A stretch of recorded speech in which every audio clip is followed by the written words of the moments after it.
to The Adult Chair on rashpixel.fm. I'm Pete Wright, and I am so excited to be here with Michelle Chalfant. Hello, Michelle. Hi, Pete. You're excited? I'm so excited. You know why? Can I tell you? Yeah, why? You're a grounding force for me, right? And I'm in the middle of needing to be grounded. Our conversations always ground me. We've talked about my joys and struggles with food cravings, eating, things like that. Oh, yes. Yeah. Well, I'm back on the bandwagon. Is that a thing? Yeah. I've fallen off of it, and then I'm back on it. I weighed myself the other day, and I was back into a little backstory, just a brief backstory. Back in 2010, I weighed myself, and I realized, holy cow, I'm way overweight, and so I went on a massive change in lifestyle and changed the way I ate and got rid of all the sugar and got rid of most of the carbs and grains and things that cause me to gain weight. Got rid of corn, which does not work well in my system at all. And I lost like 50 pounds.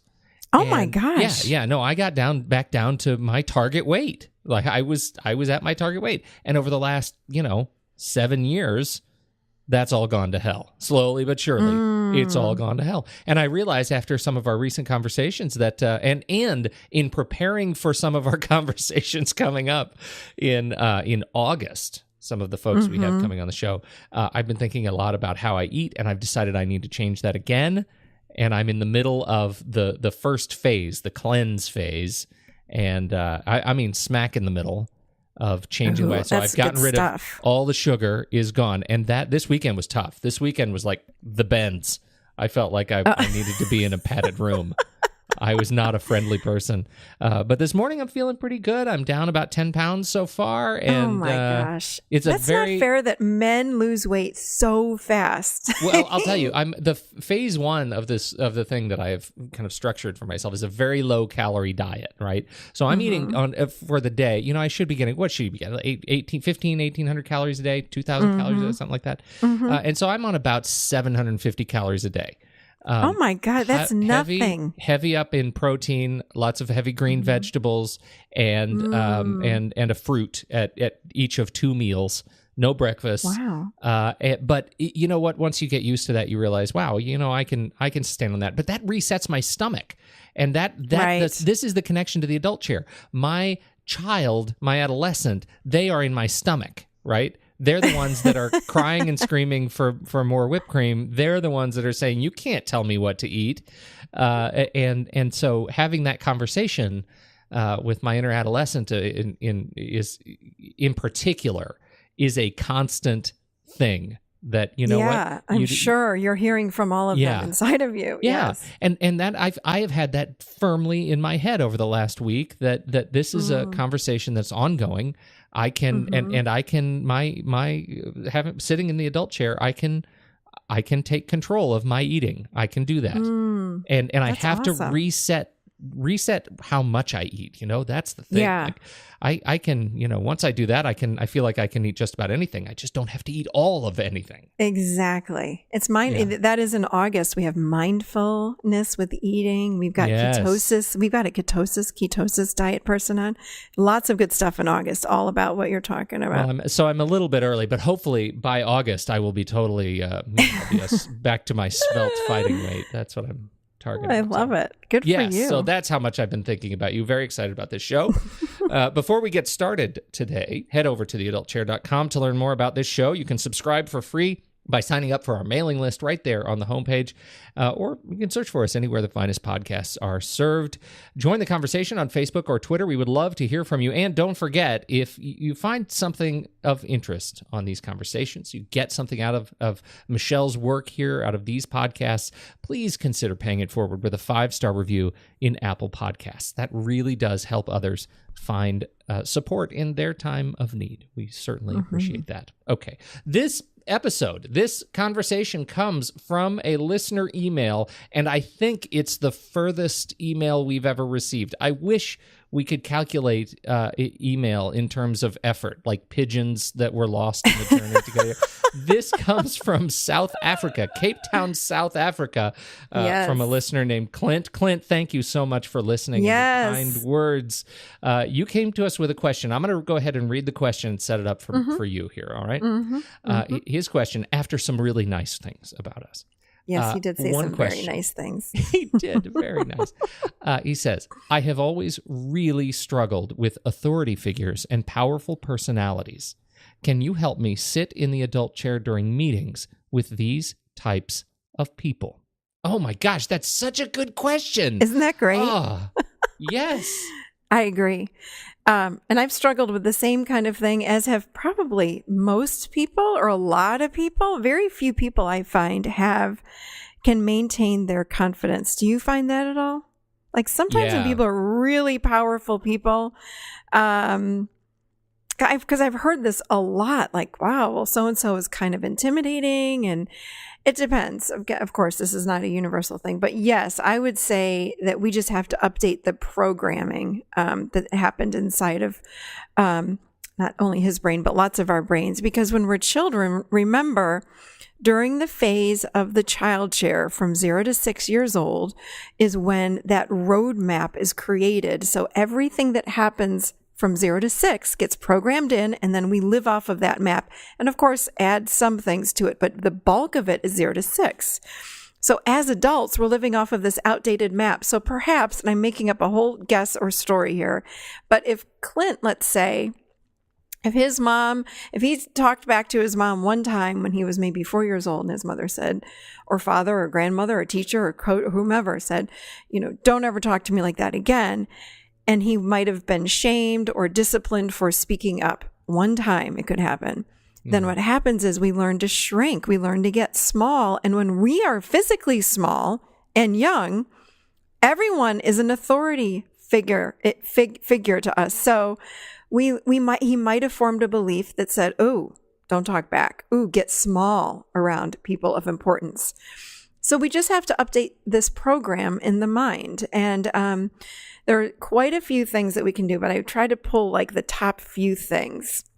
For starters, and I don't think he said, let me read this again. It wasn't that he was in adult chair during meetings with these types of people. But one thing is, in the moment that we can do right away is remember to take a mindful breath. And take a nice, slow breath. Because what's happening is when we're triggered, we're in that fight or flight, we're in some sort of fear, and everything starts moving really fast. We're in the adolescent chair, in the ego, and it's telling us, run, the lion's coming. We're in fight or flight, or even freeze. So in order to get us out of that state, we have to take an intentional, slow, deep breath that takes us back, or brings us back into the moment, and starts to slow everything down. Also, make sure your feet are on the floor, because we want to get you back in your body. Because what happens is when we get scared, we energetically, we lift out of the top of our head. We lift out of our bodies. It's like we are disassociated because we're so scared and we are trying to protect ourselves. Refocusing the question on this idea of doing it in meetings, that's the thing I keep hanging my hat on, which is how do you, there is, and I guess I just want to throw this in, you can do this while you're in the meeting with these people, right? Yes. No, this is exactly what I'm talking about. It's a muscle that you develop, right? Yeah, it is. Well, it's definitely something that we can do in the moment, even if you're not in a meeting, if you're at a dinner party, if you're with a friend and you feel them saying something and it's triggering, what do? You've got to take a nice, slow, deep breath very slowly. It slows everything down. It shifts where the energy is in the part of the brain and takes us out of fight or flight. The other thing that we can do is we have intentional self-talk. Our self-talk is negative most of the time, and it goes over and over and over and over and beating up on ourselves and all this. Instead, we can say things like, again, we're sitting in our adult saying, I'm okay. Take a breath. These people are nice.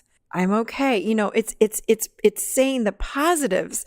And again, when I'm in my adult chair, I speak in fact and truth. So it's looking around the room and talking about what's fact or truth. I'm sitting in a chair. It's bringing us back into the moment, because the reason that we're getting scared is we're leaving that moment. We are thinking, oh my God, I'm going to get fired. He's going to yell at me, blah, blah, blah, whatever thoughts are going through the mind. It's like, let's go back in the moment, get back in the body, and start speaking in fact and truth. So these are some things that we can do in the moment when we are feeling ourselves get really scared and small. The other thing is it's very interesting that people use the term, I don't know, I feel so small around them. Well, we have this energy field around us, and that is exactly what's happening. We're shrinking up our energy field. We're pulling it in tight. So again, intentionally start to blow yourself up. Make it come a few feet outside of you. That helps us with our confidence in the moment, believe it or not. You just intend for yourself to be a little bit bigger.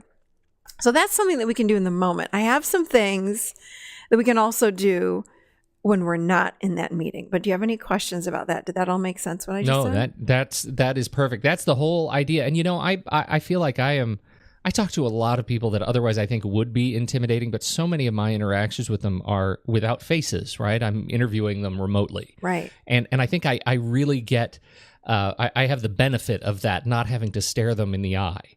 Right. And so I have a practice there. But I would say, even so, it has taken many, many years to realize that they're human beings. Right. They're human beings just like me, these intimidating people. And you know what?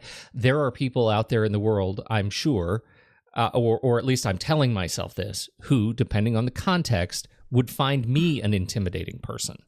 Sure. And how would I want them to perceive me if they were feeling that way? I don't want to exude this sort of thing. And so I try to kind of rationalize my relationship with people who otherwise are intimidating to me by just kind of grounding them in my head, this kind of internal language, which is, hey, they're just human. They woke up this morning to the same alarm clock I used. Exactly. They used a toilet like I did. Yeah. It's like when we really break it down, we're all just human here. Yeah. We're all human beings. And we have similar days. Some people may go to this job or that job, but we're all human. We do the same kinds of things. But see, that leads us to this next question, I think, which is where you're going, which is how do you condition yourself, or what kinds of things do you do when you're not actively in the meeting, when you don't have the sort of fog of panic that can come over you when you're in the moment? So these are the things that we do to reprogram when we're not in the meeting. So this takes some time. Again, I'm the kind of person, I like quick fixes. I don't want to spend 2 years working on this. It's like, what do I need to do that can quickly shift the brain? And that's what these tools are for everybody. So number one, imagine that you are in the meeting. So you're sitting at home or wherever you are in a quiet space. Close your eyes. Imagine that you're in the meeting. And then very slowly remember, I want everyone to slow it down, what's coming up for you. So what emotions are coming up? Let's just pretend, for the sake of this show, that it's just fear. Let's say I'm just really afraid. Okay. Well, first of all, we want to acknowledge it. Again, we're slowing everything down. We're imagining this all in our mind. So get in touch with that part. Remember, we are made of a whole bunch of parts. So there's one part of you that's feeling fear. So get an image. What does that look like? Where is that in your body? And if you could pop it out of your body and have it, sit in front of you, what does that fear look like? Is it a human form? Is it a little blob of green energy? What is it that it looks like? Sit now and talk to it and say, oh, hey. But remember, I'm in my adult talking to this part of me that's really, really, really scared in that meeting. Get an idea. How old is that part of? How old is that part of me? Is it 3 years old? Has it been around since I was 2? Has it been around since I was 7? Get an idea of how old it is and then let it know, like, well, guess what? It's 2017. I'm not that age anymore. I'm here to help you. I love you. I will take care of you.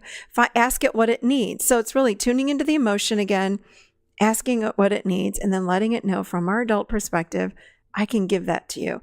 And remember, the needs, we're usually talking to the part of us is that little child part. So this part of us will have a need like, can you protect me? Can you keep me safe? Can you give me a hug? Whatever it says from the adult, we say, yes, I can give that to you. And if, by the way, we don't know how to do it from our adult, we're going to figure out as we say that to that part, like, I don't know, I might not know how to do that right now, but I'm going to figure out how to do that. Can you set a boundary for me? It might say, if I'm an adult and I don't know how to do that, I might say, I really want to learn how to do that and I'll do that for you. So we're really bonding with that part of us that's having all the fear and the overwhelm, and finding out what it needs. and then saying, yes, I've got that for you. Like if we're really scared and we're we're children, it's the greatest feeling to have someone come up to us that really loves us and cares about us and says, hey, honey, I've got this for you. I'm here with you. That's what we're doing to these parts that are overwhelmed and scared in that meeting. We want to let them know, hey, you know what? You don't even have to be in this meeting. I've got it. If you remember the example I used of the CEO, didn't I use that on this show? Sometimes sitting in our adult, didn't I use? Yeah, it's been a long time though, so I think you need to refresh us. Because when I'm in my adult chair, it's kind of like I am like one of the most amazing CEOs, and I come into that Monday morning meeting, and I'm going to sit and I'm going to listen to all the people that work for me, and all of those people are representing all of my inner parts. So in this case with Clint, I might sit in my CEO chair, my adult chair, and say, okay, what's happening when I'm in this meeting? Like, let those parts rise up. Let's hear from them. What do they want to say? And then from my adult, I'm going to look at those parts and say, okay, I hear you. Thank you. I've got this though. I've got it. We need to hear that. Those parts want to hear that I've got it. Those parts of Clint are showing up in that meeting terrified, thinking they're running that meeting or they have to be there present when it's really his adult that needs to be there. Does that make sense? Totally. Yeah, absolutely. Okay. And I think that's the real question, because when you find yourself in a space of thinking about intimidating people, of thinking about the threat that comes when you have to speak truth to power, so to speak, like that panic is all consuming. And it's the things that you are saying here are all about how we reframe, and your word reprogram, which is so great, the way we respond to what naturally would be thought of as threat. Yes. And here I've got another one too. Here's another tool you can use. What you want to do is you just want to, if you're sitting down, you cross your ankles, okay? And then you also cross your wrists. And then you can drop your thumbs down and actually clasp your hands. But you want your wrists to cross and then your ankles to cross. And what's happening is when you do that, you're crossing over the midline of the body. There's an energetic midline that runs right down the front of you, right in the middle of your whole body. And when you cross over in that way, it actually locks the left and the right hemisphere of the brain. When we are in fight or flight, the left and the right hemisphere stops talking to each other. It's like our brain gets all scrambled. So by crossing our hands and our ankles over, we stay locked in. And then what we do is we imagine worst case scenario in that meeting. So let's just pretend. Okay, so here I am. I'm crossing over. If I'm Clint, I'm crossing over my ankles and then my wrists. And I want my brain to fire off every single fear that it has. So, oh my God, I'm going to get fired. And then imagine the boss saying I'm firing you, or imagine the boss throwing the chair at you because he's so pissed at you, or imagine this person that's so scary standing up and doing whatever it is your brain is telling you that you're scared about. In other words, it's like worst case, right? And then what happens is your brain runs out of ideas, but you're in this crossed over state. So the brain is staying locked in, and eventually it kind of runs out of steam. It's like, okay, what am I having for dinner now? I can't remember. And you will literally stop having the ideas that are flooding you. It's amazing. I've done this many times with people that have scared me or intimidated me. We in our group of friends, there's one girl that's really, really tough. She gets so mad at people. And I was one that she'd gotten mad at over something really silly, actually. And I had to go to a dinner with her. And I was like beside myself. I'm like, she's so scary. She's going to tell me off. And I eventually thought to myself, this girl is scary. Yes, but there's a part of me that's freaking out inside of me. So I did this exact thing. And I crossed over and I sat and I imagined, what is this girl going to say to me at dinner? And I imagined all the terrifying things that my brain was telling me. She's going to do this. She's going to throw a drink in my face. She's going to blah, blah, like all this crazy stuff. And then at the end, it was like, oh, I guess I'm done now. I did it probably 2 or 3 times. Honestly, I did this. I did it probably 2 or 3 times. And then at the end, I was like, I don't have any charge to her anymore. It's really awesome. And I went to that dinner and I walked in with confidence because all the negative charge was gone. Like there wasn't anything else. Like my brain couldn't think of anything else to scare me. So all of a sudden I was like, oh, well, I'm done here. And I walked in and it was fine. That reminds me of the 90-second thing, right? I mean, when you face these things, our emotions and our the way we think about threat and trauma, and that it doesn't really last very long once you face it. That's the whole key to all this. Don't run from it. Face it. Yeah, just look at it and sit in it. And then when we sit in it, it's like, oh, that's what I was scared of. It's like, oh, I'm not scared anymore. So to kind of lock this in again, you can stay, with your arms crossed and your ankle or your wrist crossed and your ankles crossed, and then start imagining, what would it be like if you were fill in the blank? What do you want? To be confident or to be, what's another word that people would want? Peaceful? Yeah. Relaxed. Grounded. So imagine yourself walking into the meeting and being like that, and start visualizing that. Start having yourself walk up to the person that is intimidating and look at them and go, good morning. Nice to see you today, and sit down in your chair and get the physical sensation of what that confidence feels like in the body, of what that peace feels like in the body. So that changes, that kind of locks everything in. So first you have to exhaust the brain, and in the adolescent chair, all these thoughts from the ego are flying in about why this person is terrifying. Let it rip with your hands crossed over, your wrists crossed over on your ankles.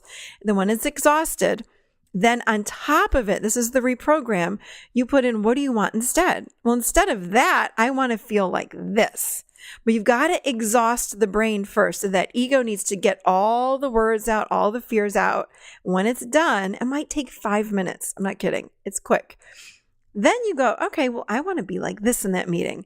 So imagine that. That takes, again, a couple minutes maybe, and then you're done. Maybe do that 2 or 3 times. And if you want to do it more, but it really only takes a couple times. And then all of a sudden, you'll start going into these meetings, and there's no charge, or there's very little charge. And with a deep breath, it can wash away.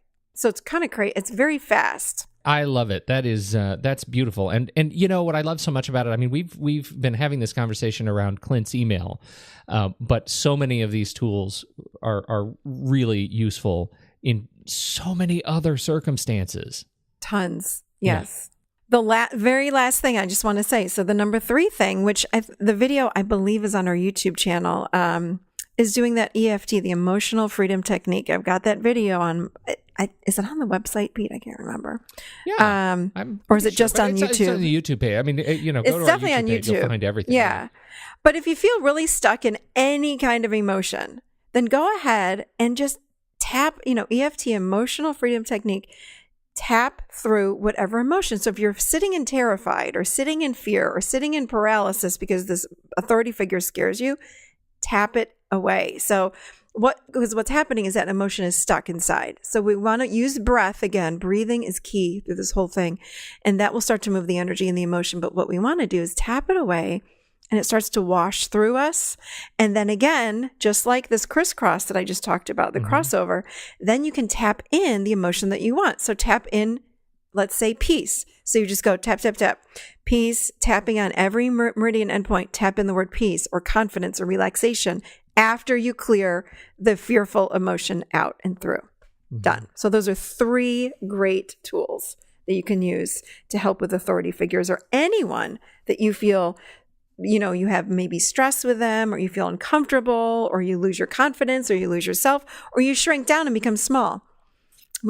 Our goal is just to be us. It's not that we have to overpower anybody or be bigger than them, but we want to stay connected to ourselves. And these are 3 great tools to do that. So excellent. And, speaking of the EFT video, I have got the introduction to EFT. It'll be in the show notes.